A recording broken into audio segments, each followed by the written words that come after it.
Podes Hora.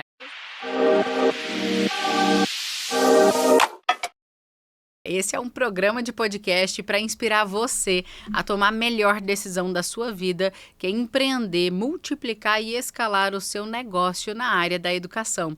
Eu sou Zora Viana, sou expert em criar e vender produtos de educação e nessa temporada nós teremos uma dinâmica um pouco diferente. Eu vou trazer 2 convidados por episódio para discutir temas importantes para você crescer o seu negócio. Eu espero que você já esteja com o teu caderno da empresária poderosa, do empresário poderoso, para a gente extrair aqui vários insights preciosos para você implementar no seu negócio. O tema deste episódio é planejamento e visão de negócio. E para esse tema eu trouxe 2 pessoas assim maravilhosas e eu sei que tem pessoas que me acompanham que são off com orgulho. Off com orgulho é assim, aquela pessoa que é do off raiz, que construiu a sua história no offline e depois foi migrar para o digital, porque entendeu que o digital é importante. Então eu trouxe 2 pessoas do off para trazer para você inspirações poderosas de como você pode planejar e ter mais visão do seu negócio. Quero dar boas-vindas aqui para Carol Calaça, minha amiga. Seja muito bem-vinda. Muito obrigada, Zora. Carol é advisor de negócios com mais de 18 anos de experiência profissional, ajudando empresários a estruturar e crescer as suas empresas de maneira consistente. Eu sou apaixonada por essa palavra e ela também forma empresários e forma advisors, uma carreira que está começando a decolar aqui no Brasil, Bastante. Né? Então, pioneira. Seja muito bem-vinda ao Podes Hora, Carol. Obrigada, Zora. E também trouxe o Romerito Feliciano. E meu amigo, seja muito bem-vindo ao Podes Hora. Obrigado, Zora. Obrigado pelo convite, querido. É um prazer, viu? Ele tá tímido assim, mas ele não é tímido não, viu? O Romerito, ele é multiempresário, ele é founder da Clique Conexões, da Movimento Conexões Solidárias, é diretor também da Gristec, é assim que se pronuncia? Isso, Gristec. Gristec e diretor da BRH de São Paulo, Metropolitana Oeste, coordenador do Núcleo de Jovens Empreendedores da Ciesp. Meu amigo, que história, hein? Seja bem-vindo. Muito obrigado, Zora. Gente, vamos começar do começo? Planejamento é um negócio que parece que não combina com o empresário, né? Com o empreendedor. Quem começa o seu negócio do zero sabe que ele não começa numa planilha. Não mesmo. Ele começa com a mão na massa. Mas acho importante a gente partir do conceito, né? Como é que vocês definem planejamento? O que é planejamento para quem empreende na área da educação? Na minha visão é o seguinte, normalmente como empresários nós somos cheios de iniciativa. E é por causa dessa iniciativa né? que a gente dá certo, mas também é por causa dessa iniciativa que a gente erra muito. Então, normalmente, a gente parte para fazer. A gente enxerga alguma coisa, a gente enxerga uma possibilidade, uma oportunidade, e a primeira coisa que a gente faz é bora fazer, vamos fazer esse negócio acontecer. Só que como qualquer coisa relevante que você vai fazer na vida, sem um bom plano, você vai falhar, você vai escolher instrumentos errados, você vai gastar mais tempo e mais dinheiro do que você precisaria, você vai ficar dando voltas. E aí, quando você estiver lá na frente, você vai descobrir que você poderia ter pego um atalho menor, ter feito um caminho mais curto, menos oneroso. E eu acredito que é isso que acontece com os empresários. Por isso que ninguém começa na planilha, começa na ação. É verdade. E você, Romerito, como é que se define planejamento? É exatamente como a Carol disse, né? A gente, quando toda pessoa que começa a empreender, ele nunca pensa de uma planilha, nunca pensa de fazer um Canva, por exemplo, né? O empreendedor, ele quer desbravar, ele já tem um perfil desbravador, ele só quer colocar dinheiro no caixa. E aí começa com aquele perfil de empreendedor mesmo, que é eu, empresa, e não sabe, ali naquele princípio, empresariar. Começa a empreender, desbravar, faz acontecer no meio do caminho, não presta atenção principalmente na parte contábil, né, fiscal, que é o que vai pegar ele daqui a pouco ali na frente. Sim. E aí ele descarta a planilha, descarta um Canva. E detalhe, viu? Não é que não tem isso disponível para ele. É só uma cultura mesmo de empreendedor que quer sair desbravando tudo. Sim. Vive um dia de cada vez. Um dia de cada vez. E a gente está falando para quem começou, mas eu percebo que esse problema de planejamento, ele é um problema que permeia várias fases do nosso negócio. Né? Meu negócio passou por várias fases e em todas as fases eu me deparei com essa reflexão do planejamento. Mas será que eu estou planejando do jeito certo? Será que, na verdade, eu fiz, depois eu podia ter planejado isso melhor? Então, para quem está crescendo, expandindo, escalando, eu também percebo que planejamento é algo essencial. Agora, como é que a gente concilia planejar com esse espírito de executar? Porque para mim, gente, nossa, quando o pessoal do back-office fala, Zora, não, eu já quero dar um tiro. O sangue sobe, o sangue sobe. Como que a gente faz para enxergar no planejamento uma visão mais... como que eu posso dizer... Porque eu acho que o pessoal tá travando. Eu não acho que o pessoal tá te ajudando a gente a executar isso da melhor forma. Você pode pegar como exemplo sempre aquela guerra época de financeiro e comercial. Você quer comprar alguma coisa. E o financeiro trava você. A mesma coisa do empreendedor com aquele perfil que você tem que planejar, planilhar, ver se faz sentido primeiro para você. É épico isso. Eu nem acho que isso tenha uma solução, né? Porque como cada um tem a sua jornada e cada um tem que quebrar a cara primeiro, a gente como mentores diz assim, não precisa. A gente já quebrou a cara por você, né? E vai por esse caminho que não precisa você sofrer mais por isso. Mas a turma insiste em pagar para ver, né, Carol? É verdade, mas assim, na minha visão, uma coisa que ajuda muito é uma visão clara de futuro. Isso. Que eu sei que é uma coisa difícil para quem está começando. Por quê? Você está muito empolgado com a ideia. Isso. E como a sua ideia é incipiente, você está ainda começando a elaborar a ideia, você não tem ela pronta, como você consegue ver como é que vai ser o futuro se você ainda está mergulhando para descobrir, desbravar o que aquela ideia pode te trazer de potencial? Só que planejamento, há um tempo atrás, era uma coisa rígida, fechada, chata. Um livro que ficava lá com capa preta. E hoje planejamento a gente sabe que é dinâmico, porque ele não serve para engessar o negócio. Isso. Ele serve para viabilizar suas iniciativas. Dá velocidade. Te fazer, ao invés de ficar fazendo 1000 curvas, ir em linha reta, mas te dá velocidade. E assim, o que trava o empresário de crescer? Esse negócio do eu presa que você falou. O que é o eu presa? Eu centralizo tudo debaixo da minha asa. E às vezes a gente precisa começar assim, porque não tem tantos recursos, mas a gente não enxerga a hora de mudar isso. E quando você não enxerga a hora de mudar isso, chega uma hora que você passa a ser um gargalo. Porque você não tem 1000 braços para conseguir fazer tudo na sua empresa. E vai chegando um ponto que não demora muito, né, no início do negócio, que todas as vezes que você não delega, você está prejudicando o crescimento da sua empresa. Você está fazendo coisas com o seu tempo que não valem aquilo que você está fazendo. Então, você está empregando o seu tempo valioso em coisas que você podia delegar para uma pessoa que custa R$2.000 e o seu tempo está valendo 10 mil, 15 mil. Quanto mais o tempo passa na sua empresa, mais ele custa. A falta de entendimento disso faz o empresário postergar o crescimento. Então, para ser bem resumida, eu diria que é uma visão de futuro que te mostra o que eu quero ser daqui a pouco. Para onde eu quero levar meu negócio. E esse daqui a pouco não são 5 anos mais, né? Porque às vezes a gente pensa muito, tem essa referência dos 5 anos e para quem está começando, está expandindo um negócio, já está na fase da consolidação, porque eu trabalho 3 níveis, né, de negócios com as mentoradas que eu lidero. Né? Hoje eu lidero 150 empresárias ali na área da educação e eu sempre digo, olha, a gente tem a fase da validação, da consolidação e depois da escala.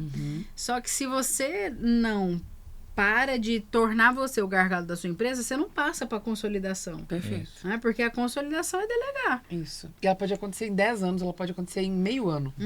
Depende de como o empresário conduz. Exatamente. Isso, né? Agora, falando de visão de negócio, como é que vocês trabalham isso no dia a dia, né, nas empresas que vocês aconselham? Existe isso ainda? Visão de negócio para 5 anos, para 10 anos? É uma visão de negócio mais curta porque o mundo está muito dinâmico? Como é que vocês lidam com isso? Não, existe, tem que haver sempre. É o que a Carol já disse, né? Quando o empreendedor, o empresário, ele tem essa visão de negócios, o sucesso dele é mais assertivo. Né? Então, eu quando estou mentorando o empresário, a primeira coisa que a gente faz é qual que é a visão dele, né? para 2 anos, para 5 anos, para 10 anos, que seja, né? Porque é até impossível a gente construir alguma coisa, criar estratégia sem que ele... Porque eu, como mentor, eu vou potencializar aquilo que está em você. Não é uma coisa que eu vou criar do meu sentimento para que você tenha sucesso no seu negócio. Não. O que você tem aí na tua cabeça de ideia que a gente pode amadurecer, que a gente pode usar das nossas ferramentas, já as ferramentas existentes, e materializar? Porque, por enquanto, é só uma ideia. Sim. E sempre na cabeça do empresário e do empreendedor, a melhor ideia que existe é aquela que ele está tendo. Sempre. Casa com a ideia, né? Nossa! E convicto demais. Não, né? e assim, eu já digo, meu amigo, eu não vou te dizer o que você quer ouvir. Né? Então, a gente que tem uma experiência de mercado, se é uma ideia ruim, a gente conhece de longe, né? Mas a gente não mata ela assim de uma vez. A gente vai mostrando para ele até ele entender que não vai funcionar aquilo. Mas, e dependendo do mentor, eu gosto muito de criar estratégia assim. Às vezes ele vem com uma ideia que fala, não, esse não é o caminho, mas não é uma ideia ruim, a gente pode melhorar. Se ele for flexível e aberto, ele consegue também ir construir. E aí aquela ideia que a princípio era ruim, quando eu digo ruim é porque não tem mercado para aquela ideia, né? Então a ideia é melhor, mas é boa para ele, mas quando leva para o mercado não se consolida um negócio. E a gente vai maturando até que começou com uma coisa e terminou com outra e fez sentido para ele. Então, mas sempre começou ali na visão de negócios médio, longo prazo. Tá. Né? Então você e detalhe, viu, Zora? sim, mas ele 5, chega 2, com 5. sempre imediatismo. Você também pega essa situação, Carol? Sim. Sempre com imediatismo que vai acontecer ali, ele quer implantar, quer fazer, porque vai dar dinheiro logo, porque vai sempre no botão do imediatismo apertado, assim. E você, Carol, como é que você trabalha essa dinâmica? Você acredita em 2, 5, 10 anos nesse mundo dinâmico? Você trabalha de uma outra forma? Como é? Eu acredito em tudo que você disse sobre fases de negócio, momentos do negócio. Por exemplo, nesse exato momento eu estou fazendo um planejamento estratégico com uma empresa enorme que eles estão precisando repensar o futuro do negócio, porque as coisas mudaram, o mercado mudou. E mesmo sendo uma empresa grande, volta para a validação? Volta para o zero, para a gente repensar o futuro. E talvez a gente tenha que mudar a mecânica e como tudo funciona, o modelo de negócios, etc. Então, por exemplo, quando alguém está começando um negócio, e a gente estava dizendo, é difícil enxergar o futuro, eu considero que mesmo que você não seja uma empresa de tecnologia, você é uma startup. Você está validando a sua ideia. Então não dá para fazer uma visão de 5 anos, mas dá para a gente pensar em 2 anos, por exemplo. Ótimo, vamos pensar em 2 anos, vamos ter clareza de onde você quer conduzir o seu negócio em 2 anos. Startup vamos testar, vamos validar, a gente não precisa se comprometer com o futuro ainda. Bom, mas você já tem uma empresa que tem 5, 10 anos, 6 anos de existência, está na hora da gente ser um pouquinho mais maduro. Então vamos olhar para alguma coisa um pouco mais longa, vamos ver 5 anos, o que você pode fazer em 5 anos, o que você gostaria, o que seria a sua empresa de sucesso em 5 anos. Por que isso, Zora? Porque quando a gente precisa fazer coisas que são mais consistentes, por exemplo, quero franquear meu negócio. Eu quero, por exemplo, vender o meu negócio. Não dá para fazer um plano de 1 ano, de 2 anos. Num processo de venda de uma empresa, por exemplo, vai se olhar o histórico de 5, de 10 anos da empresa, dependendo de quanto tempo ela tem de vida. Então, você tem que garantir que durante esse período, as informações que a sua empresa transmite, elas transmitam a informação certa que você deseja. Então, você tem que começar hoje a construir coisas que você quer daqui a 5 anos colher. Isso é uma visão mais madura de negócios. Você está começando, você só tem que validar a ideia e garantir que tenha gente para comprar o seu produto, o seu serviço. Mas você está querendo crescer, então agora você tem que começar a pensar como adulto.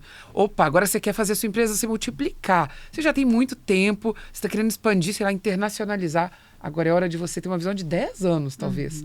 Para que você possa dar passos mais rápido e às vezes até diminuir o tempo de 10 para 5 anos para realizar aquilo que você sonhou. Maravilha. Inclusive, quando o empresário me procura nesse sentido que a Carol está falando, se o produto não for escalável, eu nem começo. Não dá para você pensar. Sim. Ele tá com ele quer casar, como a gente está falando, quer casar com o negócio dele. Não é um produto escalável e ele está ali, às vezes querendo escalar, franquear e tudo mais. E não é um produto escalável.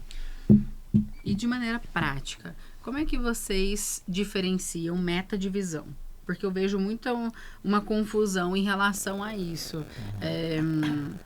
Traz a visão como já um plano prático e a visão ela é uma direção, pelo menos na minha concepção. Como é que você trabalha essa diferença? O que vem antes, o que vem depois, né? Vamos explorar um pouquinho isso para o pessoal entender. Enxergar longe não é dificuldade do empresário. A dificuldade dele é implantar isso em todos os níveis da empresa. Toda vez que a empresa vai crescendo, você vai concordar comigo, a complexidade aumenta. Sim. Por quê? Porque não Nem me adianta fale. só você sonhar. Nem me fale. Dobrar a empresa quando você Oh. faz 1 milhão é É fichinha. fácil. Agora, Né? quando você tá ganhando- faz 8 dígitos, aí o negócio começa a ficar mais difícil. Exato. Então, a visão, ela é um direcionador de destino.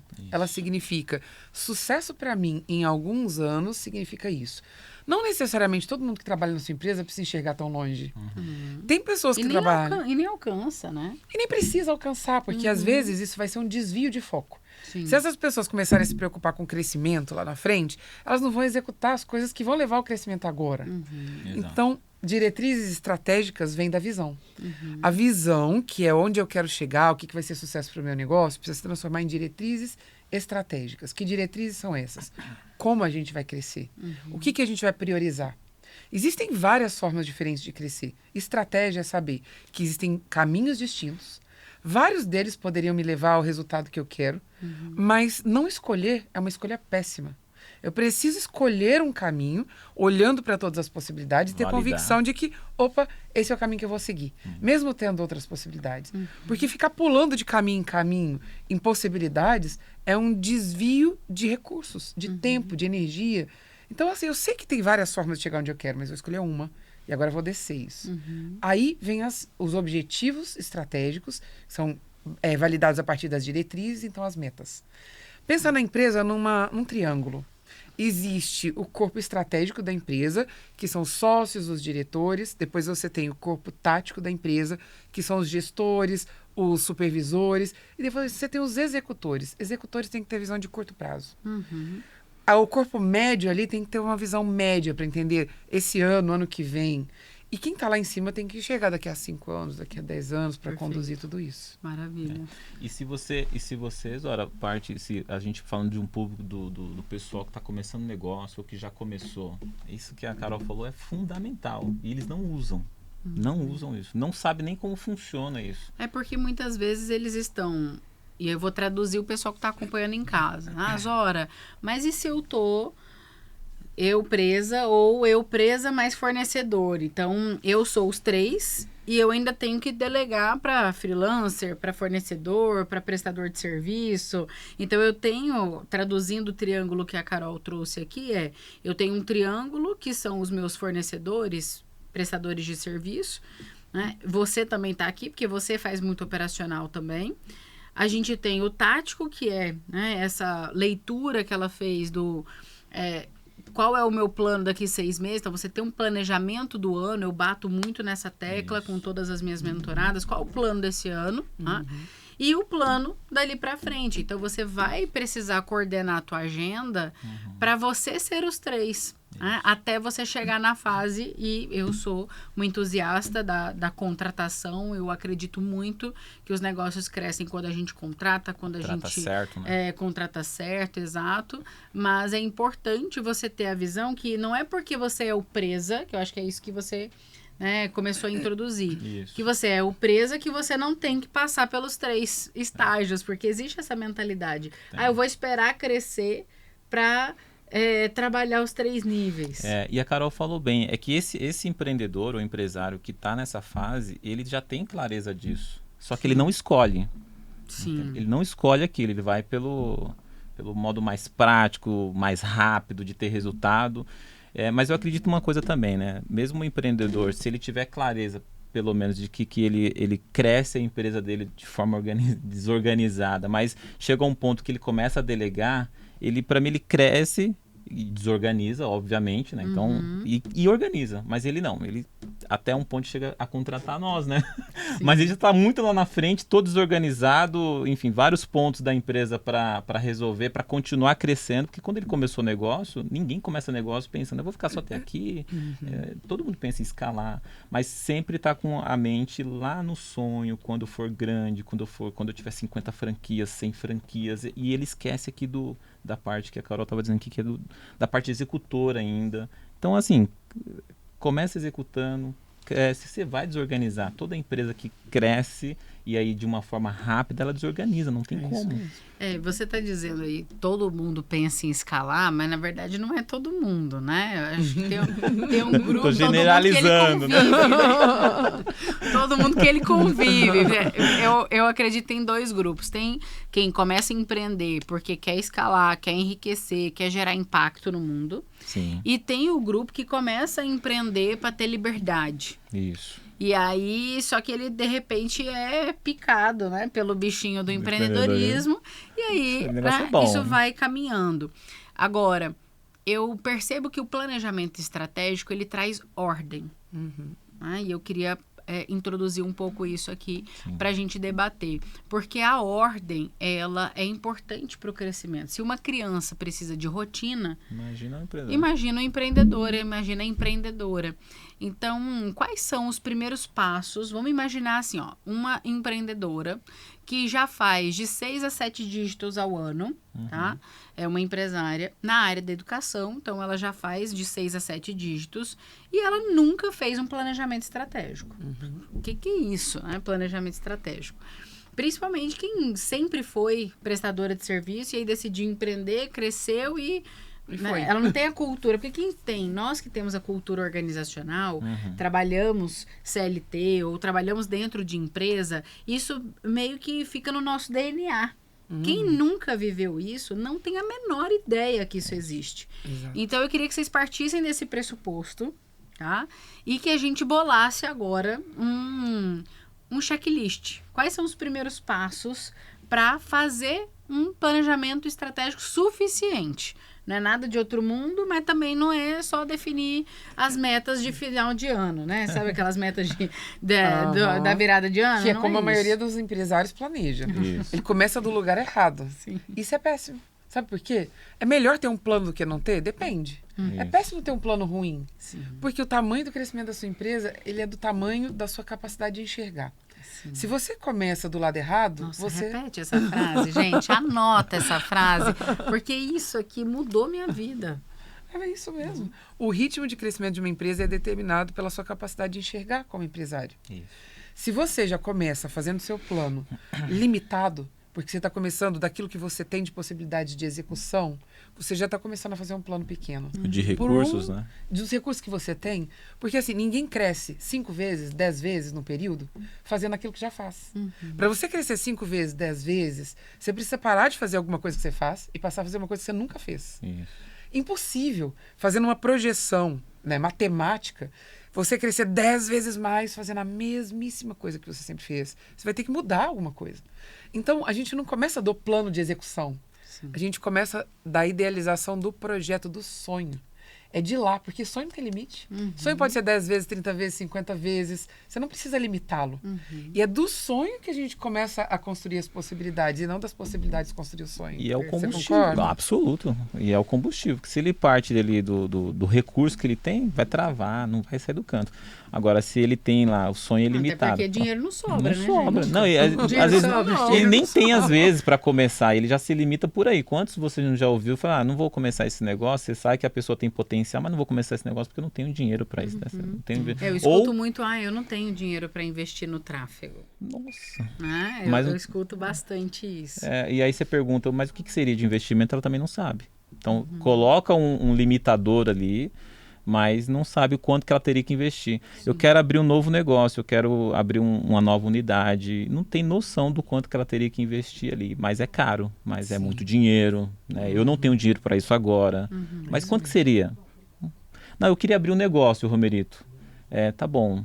E qual é o negócio? Quanto você precisa de dinheiro? Não sei. Então, o que eu mais escuto, inclusive, de investidor é assim, a gente tem dinheiro na mesa, tem dinheiro aqui para investir, mas não tem projeto, não tem negócio, não tem isso.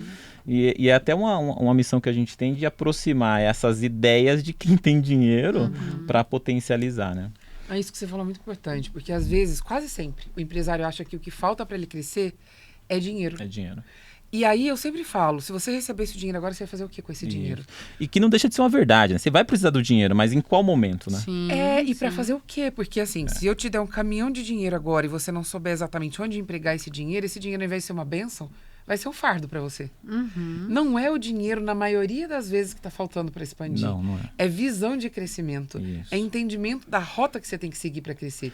Porque Mas- quando você tem essa visão grande, Isso. você vai encontrando caminhos, você vai achando as pessoas certas, você vai encontrando investidores, você vai achando os recursos que te faltam, de alguma maneira. Mas eu concordo com a Zora também quando ela disse, mas da onde ele começa, né?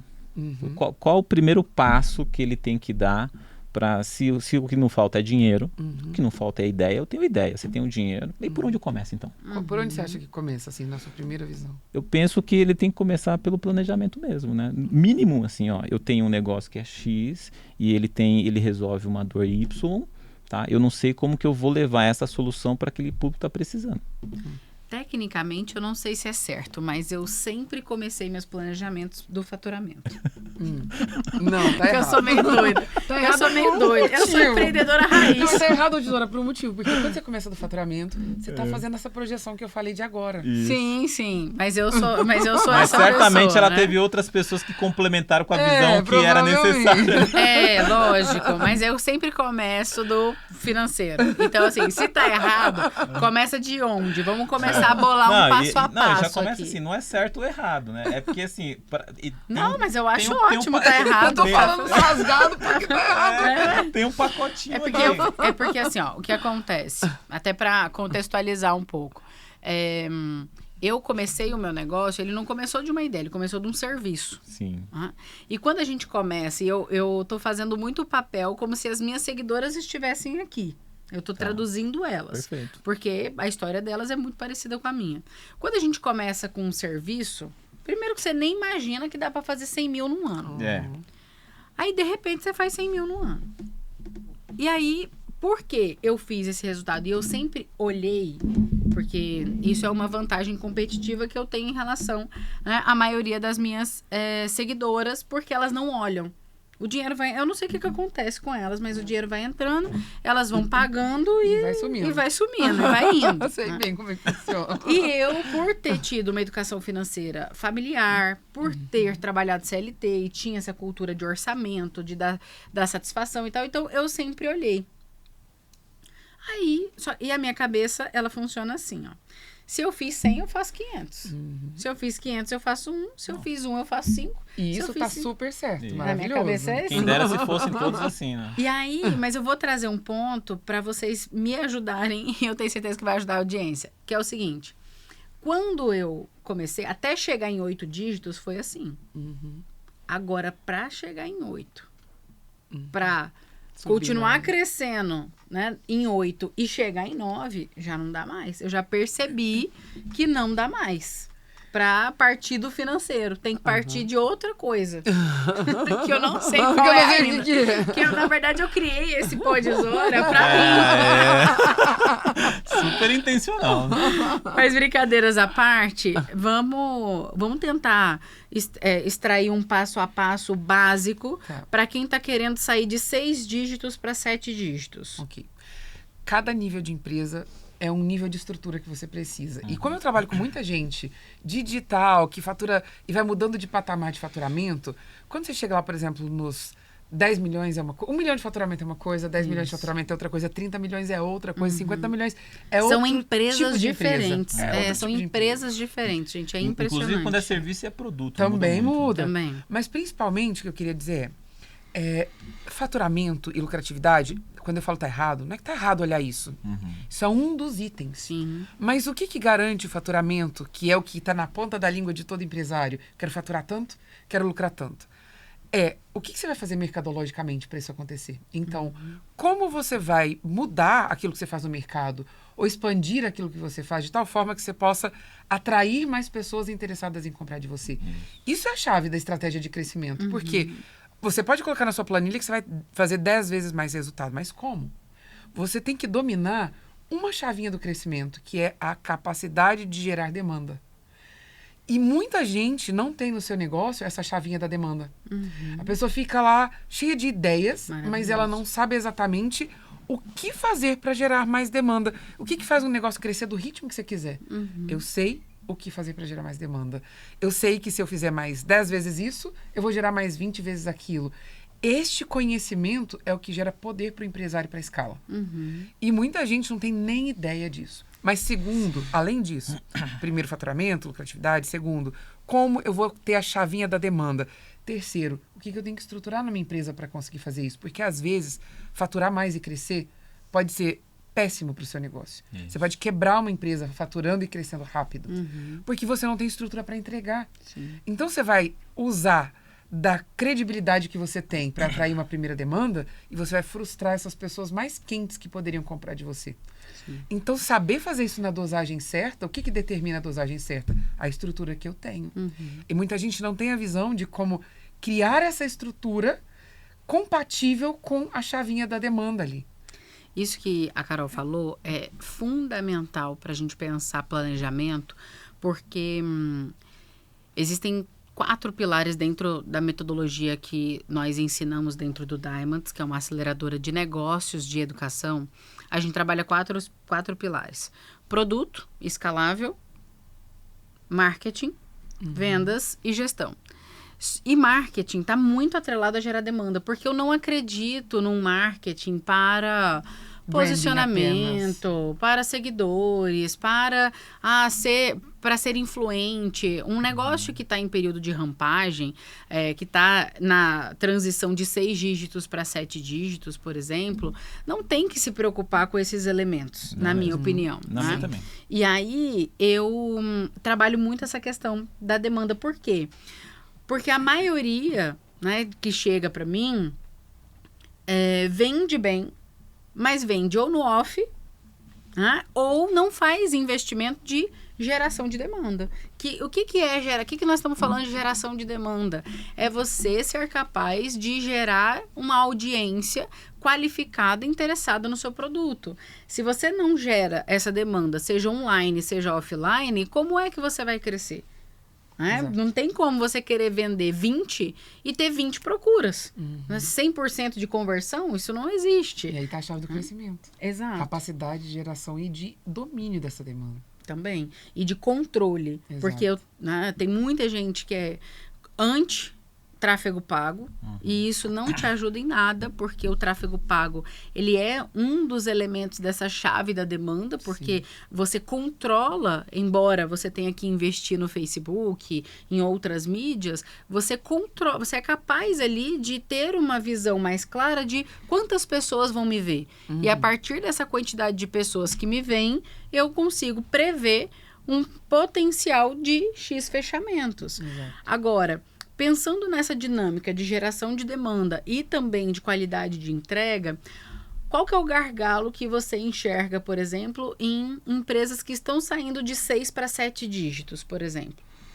Olha, Zora, eu quero inclusive trazer eu mesmo como exemplo, né? 2013, quando eu montei meu primeiro negócio com um grupo de empresários de Alphaville, e a minha escola, com esse grupo, eu tinha justamente... eles complementavam aquilo que eu não tinha. Então, a gente construiu o negócio do zero, batemos ali os 7 dígitos, os 7 e 8 dígitos ali, beleza. Quando foi para eu empreender sozinho, em 2017, em 2018, melhor dizendo, que eu fundei a Clique, óbvio que eu trouxe ali de experiência o que eu aprendi com aquele grupo de empresários, mas me faltou mais 2 pernas.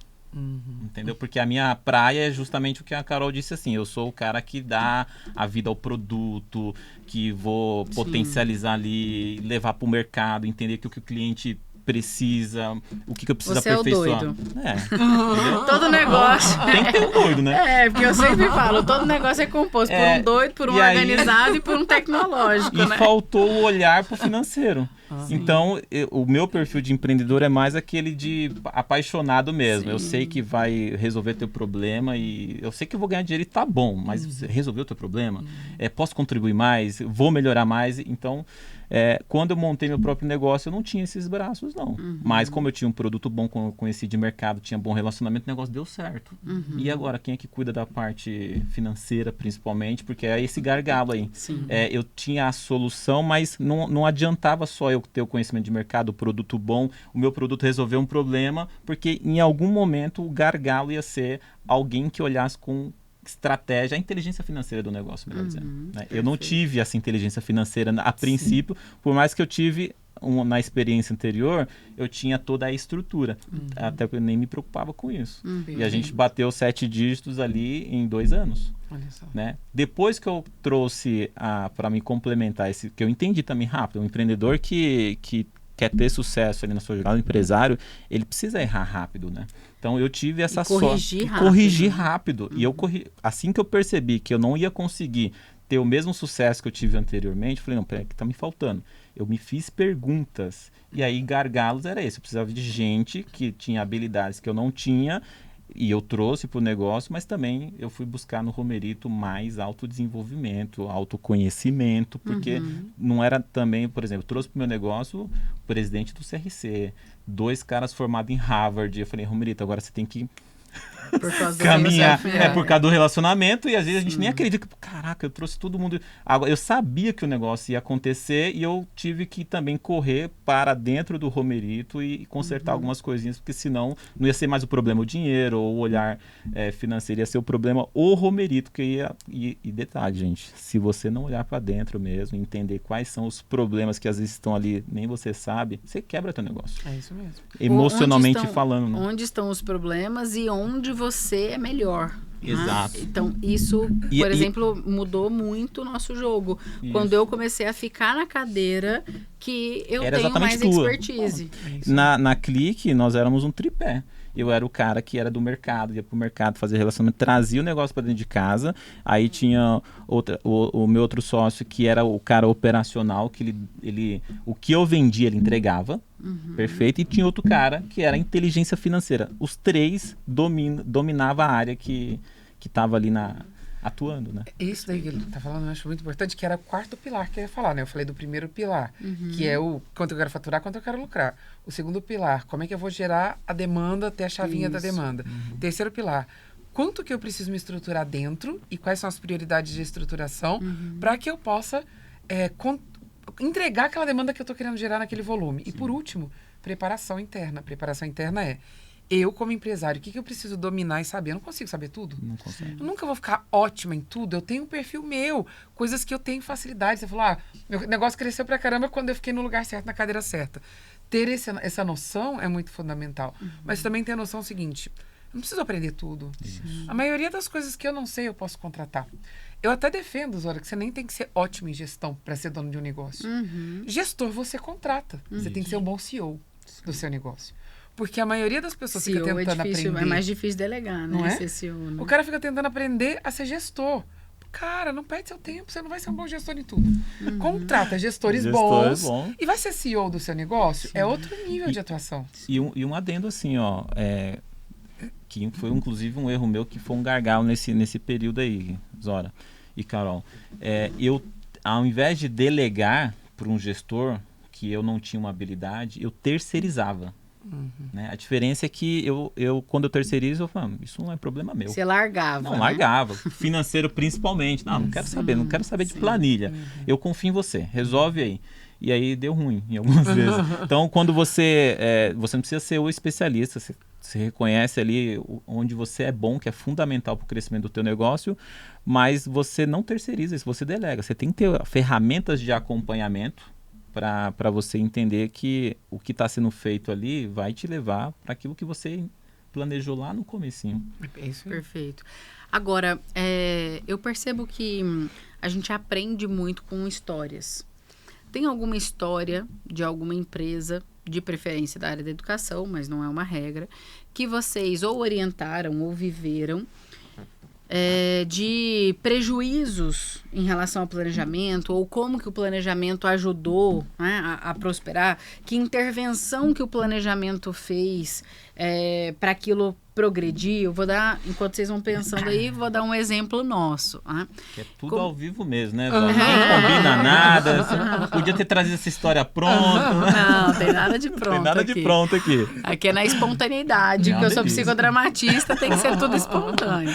Mas, enquanto isso, eu vou contando, né, uma referência minha e até do desafio que a gente está vivendo hoje. Né?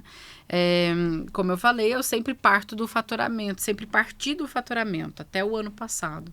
E aí, o ano passado, quando a gente chegou muito próximo de 8 dígitos, e a nossa meta era 8 dígitos e a gente não bateu, né? Foi um resultado excelente, né? Aumentamos 40% em relação ao ano anterior. Então, assim, tudo lindo, tá? Não bater a meta não foi ruim. Na verdade, eu é que estrangulei a meta, né? Mas eu percebi que o próximo estágio nosso não dava mais para partir do faturamento. Até 8 milhões, que foi o que a gente bateu, né, o ano passado, dava para vir, né, no faturamento.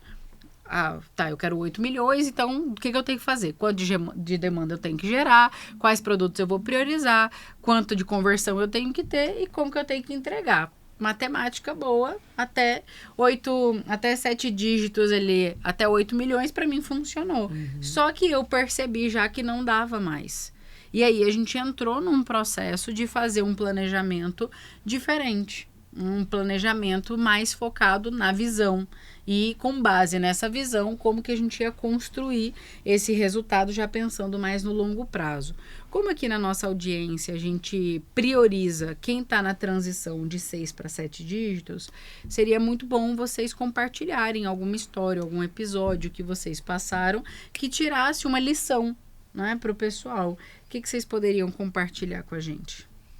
Bom, o que eu posso compartilhar eu participei de vários projetos de escala, né? Muitos mesmo, de empresas de educação, de grandes players de digital, de empresas que não tem nada a ver com digital, de mercados diferentes. E o que eu vejo é muita gente que expande rápido, especialmente, vamos falar do mercado de educação digital? Sim. Pessoas que expandem rápido, porque Escala, o digital hein? permite uma escala rápida, mas não tem uma empresa. Porque a gente entende, porque assim, no digital, para quem não é ainda da área de educação online, no digital a gente entende rápido a geração de demanda. Isso. E você começa a ter controle sobre a geração de demanda. Exato. E você vai perdendo medo. Você vai jogando. Exato, vira um jogo de aposta. Jogo. E você vai escalando, Eu nunca tinha escalando. nisso, mas é verdade. Você não quer parar de escalar. Uhum. Não parar de escalar é um problema sério. É um jogo de aposta, é verdade. Não é? Você quer saber quanto mais dá para apostar ali e colher os frutos, os resultados, e quanto você vai continuar acertando. Mas é igual cassino, uma hora você começa a perder. Exato. Sim. E quando você começa a perder nesse processo de escala, quando você não tem aquelas duas linhas de baixo, gente que tem o conhecimento necessário para fazer as entregas e estrutura de processo suficiente para garantir que você consiga atender a demanda com qualidade. Então, muita gente escala muito rápido e acha que crescer é o troféu ou o principal ganho de uma empresa, e o empresário bom sabe que geração de demanda, oferta e controlar essa chavinha é só o começo do jogo. Isso. O jogo mesmo se joga quando você começa a ter uma estrutura de processos escalável. Ou seja, eu consigo pegar meus processos que estão feitos aqui, eu domino isso de tal forma que eu posso replicá-los. E dar consistência. E multiplicá-los em 5 vezes, em 10 vezes. Por quê? Porque eu domino o que faz o processo funcionar de tal maneira que eu posso colocar isso fora do Brasil, eu posso ter outros players jogando junto comigo, eu posso ter o meu negócio em várias cidades diferentes. É isso que gera escala e que gera um resultado de longo prazo. Então, tem o jogo do empresário de curto prazo e o jogo do longo prazo. A gente tem que ter muita clareza de qual o jogo que a gente está jogando. É o do ataque ou é o da defesa? Tem horas no nosso negócio que a gente tem que jogar na defesa, tem horas no nosso negócio que a gente tem que jogar no ataque.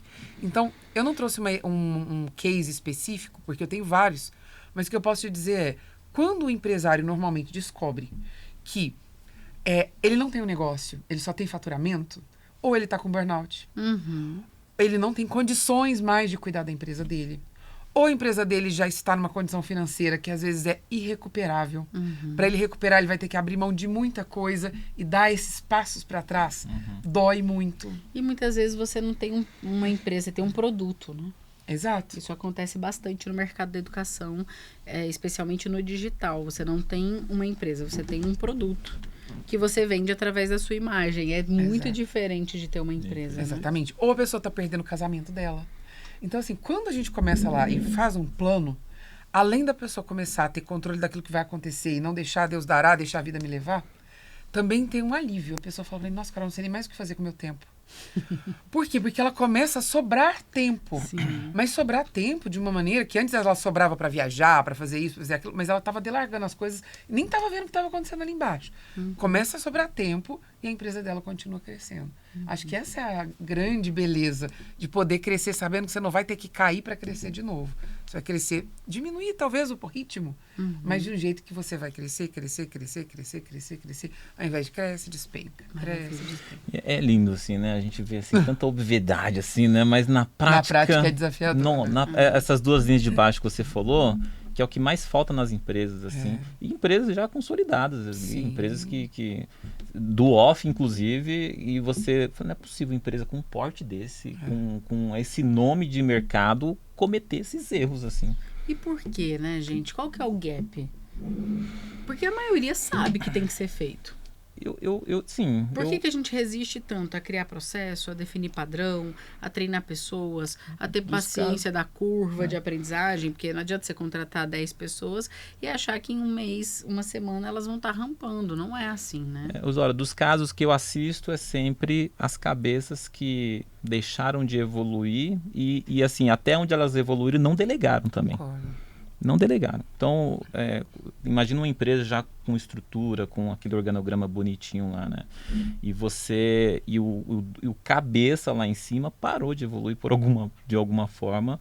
E as pessoas lá embaixo também. Agora, se você que é o cabeça, parou de evoluir, mas você ainda consegue ser aquele líder que você começa a delegar. Eu não quero mais saber disso, não quero mais saber daquilo, mas eu sei delegar. Então, você que eu contratei, você que é a diretora, você que é responsável. Eu sei o resultado que eu quero. Eu não vou atrás dele, porque agora tem você.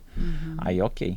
Mas, na maioria das vezes, não. O cara, quando chega lá em cima, que ele já está com faturamento legal, já está com caixa legal, e ele está com aquela empresa, só que a gente sabe que a empresa que deu certo até agora, daqui a alguns meses já não é mais certo. O mercado mudou, o cliente dele mudou.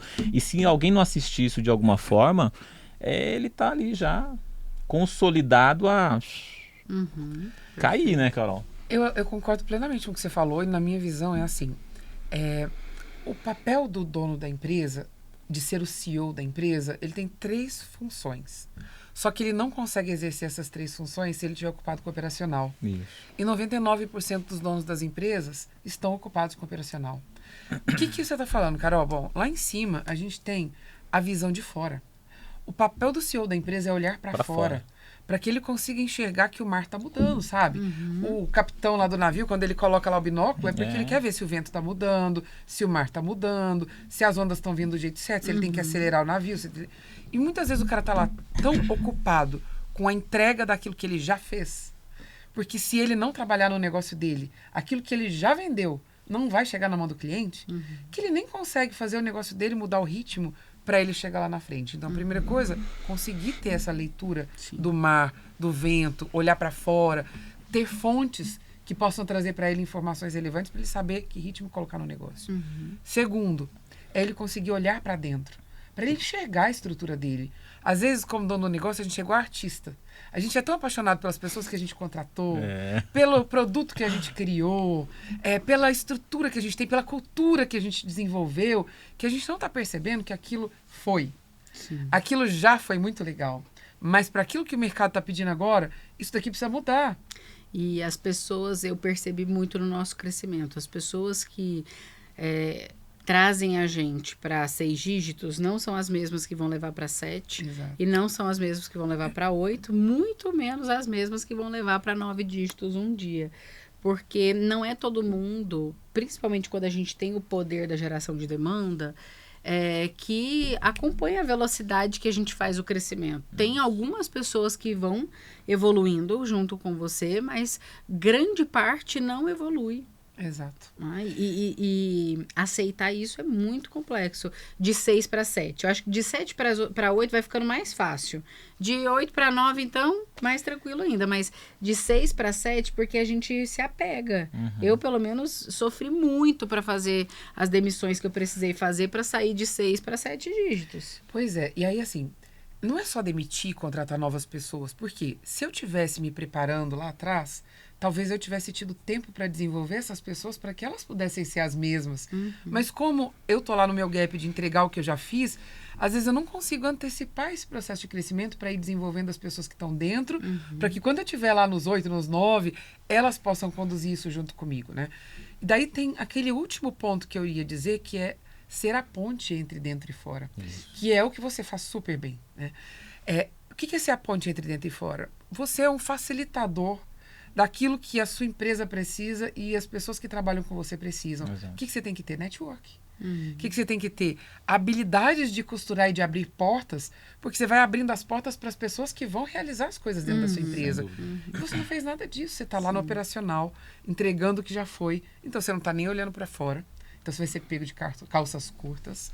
Segundo, você não está olhando para a sua estrutura e antecipando a preparação dessa estrutura. Então, toda hora você vai ter crashes. Você vai ter que, quando quebra, reconstruir, tendo grandes perdas. E terceiro, você não se transforma nessa pessoa que cultiva network, que tem a capacidade de abrir portas e agilizar o processo da sua empresa. Sim. Então, sem essas coisas, e a percepção que eu tenho para fazer isso é você. E a percepção que eu tenho é que a maioria é esse perfil aqui que a Carol está dizendo, né? Ele não cultiva ali o network e nem entende que isso é... Porque o negócio dele está ali já maturado de alguma forma, que ele acha que é investimento errado. Ele quer investir numa escala. Ele quer crescer, mas não está estruturado para crescer e nem acredita que o crescimento mais rápido seria de um facilitador, um cara de network, ou ele mesmo ser o próprio cara do network. Para mim, não sei para vocês, mas para mim a percepção que eu tenho é que a maioria são essas pessoas que estão mais no operacional e mais internalizadas na empresa, e aí só olha para fora quando realmente a empresa está em declínio, faturamento inclusive, que aí ele busca o facilitador, os ambientes de network para ver novos mercados, porque ele inclusive, quando o faturamento dele começa a declinar, ele começa a colocar a culpa no mercado dele, que o mercado dele já está saturado também.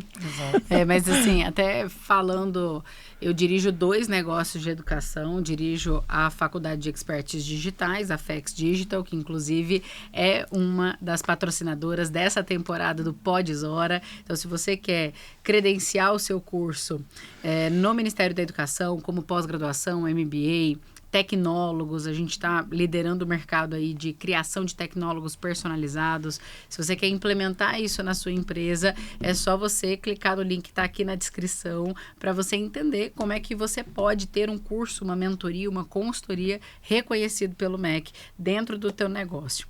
E também dirijo o Diamonds, que é uma aceleradora de negócios. Para mim foi um processo muito, muito curioso sentar na cadeira de CEO, porque quando você vem do operacional, dá a sensação que você não está trabalhando. Eu tive muito essa sensação, gente, mas esse tempo livre na minha agenda, o que eu faço? É para eu descansar? O que eu tenho que fazer? Aquele mesmo processo que eu te disse de terceirização, era muito lá de chão de fábrica, daqui a pouco não tem mais fábrica para cuidar, não tem mais aquele time de gerente, né? Até eu entender esses 3 papéis que eu achei que você explicou assim de maneira muito cirúrgica. Isso. E que existe uma função também de apertar parafuso, que você vai rodando entre os departamentos, porque ninguém vai ver pontos de melhoria como você vê. Né? Até eu entender isso levou um tempo. Eu costumo brincar que, gente, hoje em dia eu trabalho menos, mas é mais complexo. É isso aí. Né? Então, às vezes eu preciso de uma semana para tomar uma decisão, porque eu tenho que analisar vários Trabalha pontos. mais estratégico hoje, Exato, né? Mas para quem vem do operacional, isso é muito desafiador. Difícil. É muito difícil mudar. Mudança de cultura, né, Carol? Exato. Agora, ficaria aqui o dia todo com vocês, né? Adoraria mas também. A gente precisa partir para o fechamento desse episódio que, nossa, dá para rever assim pelo menos umas 5 vezes, eu tenho certeza. E eu acredito muito que a base do crescimento é a mente, né? É a mentalidade. Então, eu gostaria que vocês destacassem uma crença que vocês tiveram que mudar em vocês, tiveram que abandonar, ou ajustar, ou trocar, ou uma crença que vocês viram em algum empresário, em alguma empresária, que isso limitava o crescimento dela, para poder compartilhar com o pessoal. Olha, cuida dessa crença aqui, para com ela, porque ela não vai te levar para lugar nenhum. Qual é a crença que vocês poderiam compartilhar? Quer começar? Pô, cara, primeiras Olha damas. lá. Jogou Tá pra todo mim. mundo ganhando tempo. Primeiras damas aqui. Não, eu tenho várias crenças. Não, eu tenho um monte Eu tenho também. muitas. Parece que eu tenho a Mas impressão vamos que lá. cada dia nasce uma nova, tá? Mas Vamos lá. Uma delas pra mim é que, assim, num determinado momento, quando eu tava começando meu negócio, eu achava que as pessoas tinham que abrir as portas pra mim. Ah, é. Eu achava que as A portas... vítima, né? Eu tinha essa visão, assim, que as pessoas tinham que abrir as portas pra mim, que porque eu estava fazendo um bom trabalho, porque o meu produto era bom, porque eu era competente, as pessoas tinham que abrir as portas pra mim. Ninguém tem nada, né? Ninguém te deve nada. Nada. Né? E quem tem que abrir as portas é você e passar primeiro. Por quê? Porque se você mesmo não é capaz de apostar o seu próprio dinheiro no seu próprio negócio, quem é que vai apostar? Se você mesmo não é capaz de provar com os seus recursos, que às vezes são mínimos, que o seu negócio é viável, quem é que tem a responsabilidade ou a capacidade de ir lá e fazer isso por você? Então, não. É você, empresário, que vai lá e coloca o seu primeiro na reta. É você que faz primeiro para fazer as coisas acontecerem. Segunda crença, que deriva dessa, na minha visão, quando meu negócio foi crescendo um pouco mais e se desenvolvendo um pouco mais, eu acreditava que as pessoas com quem eu fazia negócios, elas tinham os mesmos parâmetros morais que eu tinha. E isso me levou a vários problemas. Parâmetros morais se eu não tenho capacidade de dar um tombo em alguém, ninguém vai me dar um tombo. Nossa. Se eu não tenho a capacidade de prejudicar alguém, ninguém vai me prejudicar. Aí você partia do pressuposto que as pessoas eram assim. Tudo bonzinho, né? Eu partia do pressuposto que as pessoas tinham as mesmas condutas morais nos negócios que eu tinha. Isso é normal a gente ter. Por quê? Porque a gente avalia o outro a partir do nosso óculos, da nossa lente. E a minha lente era, as pessoas são boas, as pessoas elas fazem as coisas moralmente corretas. Eu acredito que a maioria das pessoas são boas e bem intencionadas ainda, mas nem todo mundo tem os mesmos princípios morais que você tem. Então você tem que fazer negócios considerando que as pessoas não tenham os seus princípios morais e que você tem que se resguardar para resguardar o outro também. Perfeito. Sabe? Então, eu acho que isso, quando você está crescendo, muitas pessoas aproveitadoras se aproximam de você, muita gente mal intencionada se aproxima de você com os melhores argumentos e dizendo que tem as melhores intenções. E você precisa se blindar. E a sua conduta eu preciso saber que as pessoas não têm as mesmas condições éticas, morais que eu tenho e fazer negócio partindo desse pressuposto. Se resguardar. Né? Se as pessoas tivessem as piores condições morais, como é que eu agiria? Mesmo que você acredite que elas tenham as melhores. Muito bom. Por último, posso falar Mais só uma? mais uma? Lógico, pelo amor de Deus. Eu vou ter que assistir de novo para anotar tudo desse episódio, gente. A gente acredita que é preciso ser grande para ser livre. A gente começa um negócio pensando em crescer e a gente pensa, quando a minha empresa for grande, quando eu faturar muito, quando eu tiver com muitas coisas acontecendo, quando o meu sonho se concretizar, eu vou ser livre e as coisas boas vão acontecer para mim. Não. Você precisa ser livre para ser grande. Ser livre para ser grande a cada etapa do seu negócio, você tem que ter retorno. E você precisa se liberar da escravidão. Porque quando você faz isso em cada etapa do seu negócio, maior você vai ficando, mais livre você vai ficando. Não aceite que é normal ser um presidiário do seu negócio, uma pessoa que está encarcerada, que você está com a sua vida prejudicada, que você não tem tempo para si, para tempo para as coisas importantes para você. Isso não é o jeito certo de fazer negócio. O jeito certo de fazer negócio você vai sim ter que se esforçar no começo mais, você vai sim ter que se doar, mas vá colocando tudo num cofrinho em que cada investimento que você faz se transforma em valuation para o seu negócio ao longo do tempo. E não um cofre furado em que você só se dedica e um dia, quem sabe, quando sua empresa for grande, você vai reaver o seu dinheiro investido e o seu tempo e sua energia. Muito bom, Perfeito. maravilhoso. Perfeito. Eu compacto das mesmas crenças aqui que a Carol e me atrapalhou bastante. E decorrente dessas, duas crenças que me impediram crescer bem no comecinho da minha jornada era a necessidade de aprovação. Né? Então, partindo aqui dessas crenças que eu também tinha, que para mim todo mundo tinha que me receber, todo mundo era bonzinho para mim mesmo, né? E assim, eu nunca via maldade nas pessoas. Sim. E hoje eu já sei que não é uma verdade. Então, de 10 pessoas que eu encontro, vai ter uma ali que, né? E eu também me sentia assim mal porque as pessoas não contribuíam comigo. Mas como é que pode uma pessoa não contribuir? A minha intenção é genuína, eu quero ajudar o outro, eu quero isso, eu quero aquilo, e eu não concordava, não aceitava que o outro não concordava comigo. Mas duas crenças que realmente me impediram de avançar mais rápido na minha jornada, e eu passei a avançar depois que eu identifiquei elas e comecei a trabalhar elas com processo de coach, com terapias, é a necessidade de aprovação e a crença de merecimento. Então, pra você ter uma ideia, o meu negócio no começo, ele ia até um certo faturamento e voltava. Eu não conseguia avançar aquilo, não conseguia avançar. Eu lembro que, inclusive, a minha fábrica era em Osasco, depois eu trouxe ela para Barueri e eu queria ir para Alphaville, queria um escritório em Alphaville, vitrine, aquela coisa, mas era uma coisa muito distante para mim, mas muito distante. Até quando eu descobri que era só na minha cabeça aquele negócio. Né? Então, isso foi a vida toda, eu tentando ser aprovado por alguém. Se eu começasse, aí você se aliança com pessoas diferentes, aí você não se posiciona dentro de uma sociedade, por exemplo. Então, eu tive sociedades mal sucedidas não porque os sócios eram ruins, não, porque eu, pela minha necessidade de aprovação e a crença de merecimento, não conversava com eles.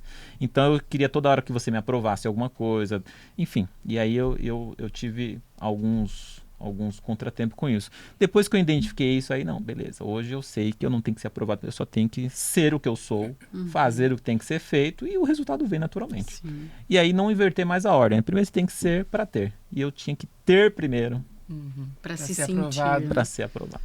Entendeu? Depois que eu mudei identifiquei isso e ressignifiquei, aí sim, aí eu vou, qualquer que seja o ambiente, eu sou.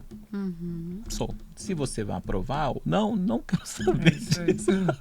Não quero saber disso. E aí os resultados vieram e as pessoas naturalmente começam a te enxergar pelos resultados. Óbvio, ninguém pega na mão de derrotado, né, gente? Vocês sabem disso. Então, e aí o sucesso veio, os ambientes, aí você consegue se posicionar, você consegue brilhar. É uma coisa natural. Se as pessoas entenderem isso, que você precisa apenas ser quem você é, e as pessoas...